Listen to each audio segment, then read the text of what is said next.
Ito na ang latest ng Mixed Topics, mainit na showbiz ganap.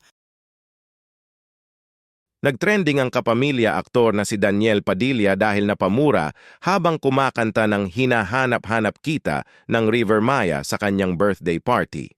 Tila nagkaroon ng mini-concert si Daniel sa pagdiriwang ng kanyang kaarawan, mukhang nadala ang aktor sa kanta at tila may pinapatamaan si DJ habang kumakanta ito. Nang sandaling mapatigil ang aktor sa pagkanta, biglang napamura ito sabay sabing may kapiling ka ng iba. Marami naman ang napakomment at hindi napigilan magbigay ng opinyon sa sinabi at kinanta ni DJ ng mga nakapanood ng video. Tila pinapatamaan daw nito ang kanyang dating kasintahan. Nag-celebrate si DJ sa J Castles na pagmamay-ari at bagong negosyo nito na matatagpuan sa Batangas. Umabot agad sa 3 million views ang Instagram Reels ilang oras lang matapos itong i-post ni Daniel sa kanyang SOCMED. Dahil sa pagmumura ni Daniel habang kumakanta ito, maraming netizens naman ang nang-bash sa kanyang ginawa dahil tila nainis sila sa sinabi nito at tila pinapatamaan daw niya ang kanyang dating kasintahan na si Catherine Bernardo. Ayon pa sa mga netizens na napakomment sa video ni Daniel habang kumakanta ito, ay deserve naman daw niya ang mga nangyayari sa kanya ngayon. Dahil sa ginawa niya sa aktres, may mga nagsabi din na kahit sila pa ni Catherine noon ay may ibang kapiling naman si Daniel kaya sabi ng iba na mukhang parasak niya ang kanyang kinanta. Talagang nasa huli daw ang pagsisisi, tila nagseselos na daw ang aktor sa mga lumabas na balita at larawan nina Alden Richards sa mga naging ganap sa buhay ni Catherine dahil halos magkasama sila ni Alden sa mga panahong may importanteng okasyon ang kapamilya aktres. Marahil daw ay nararamdaman niya na ang mga pinaramdam niya kay Catherine ng mahabang panahon habang sila pa ng dating kasintahan noon. Comment pa ng mga netizens na kung para kay Catherine man yung sinabi at kinanta ni Daniel ay wala naman daw silang nakikitang mali kina Alden at Catherine kung talagang nagkakamabutihan ang dalawa dahil single na si Catherine at ganun din si Alden kaya pwedeng-pwede ang dalawa kung sakaling totoo ito.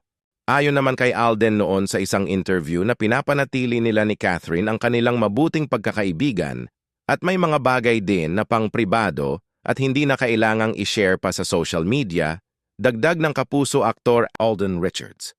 Bago pa man maganap ang mismong party para sa kaarawan ni Daniel, nagkaroon na ito ng pre-birthday celebration kung saan bumisita siya sa child house, nagbigay ng tulong pinasyal, pagkain at laruan si DJ sa mga batang may sakit na cancer.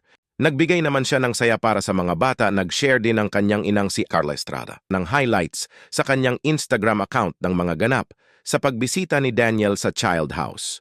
Nagpunta din si Daniel sa Arayat, Pampanga para bisitahin ang isang animal shelter doon at para magbigay ng tulong gaya ng pagkain, pinansyal at gamot para sa mga hayop. Ngunit kahit ano ang gawin ni Daniel, ay may mga masasabi pa rin ang mga netizens at may pagdududa pa rin sa intensyon ng aktor. Ayon sa mga netizens na tila palabas at nagpapabango lang daw ang aktor dahil sa ginawa niya sa aktres at dating kasintahan na si Catherine Bernardo, naghuhugas kamay at nagpapabango daw ito para makalimutan ang ginawa niya sa kapamilya aktres na si Catherine. Para na rin umangat na ulit ang kanyang pangalan dahil maraming mga mapagmatsyag na netizens ang mga nakapansin na tila bumagsak na umano ang career ni Daniel after ng ginawa niya kay Catherine. At pagkatapos kumalas ni Catherine sa kanya ay tila tumamlay din ang mga proyekto para sa kanya. Napansin din ng mga netizens na tila nawala din ang charming ni Daniel at tumaba rin daw ang aktor, tila nawala na ang karisma niya sa tao. Samantala, deadma naman ang kapamilya actress at ex-girlfriend ni Daniel na si Catherine Bernardo sa birthday ni DJ. Kung matatandaan kasi nung 28th birthday ni Catherine, nag-post si DJ sa kanyang Instagram story para batiin ang dating kasintahan. Maraming mga netizens ang nag-aabang kung may pabati rin si Cath, ngunit hindi umubra ito. At tila wala ng impact si DJ sa buhay ni Catherine. Dito makikita na wala ng pakialam ang aktres sa dating kasintahan dahil sa mga ginawa ni DJ sa kanya. Moved on at masayang-masaya na ngayon si Catherine bilang single at nag-e-explore rin siya sa mga bagay na gusto niyang masubukan, puntahan at matutunan. Masaya din siya sa mga taong nakapalibot sa kanya ngayon na authentic, Sumusuporta at nagmamahal sa kanya ng lubos lalo na ang kanyang pamilya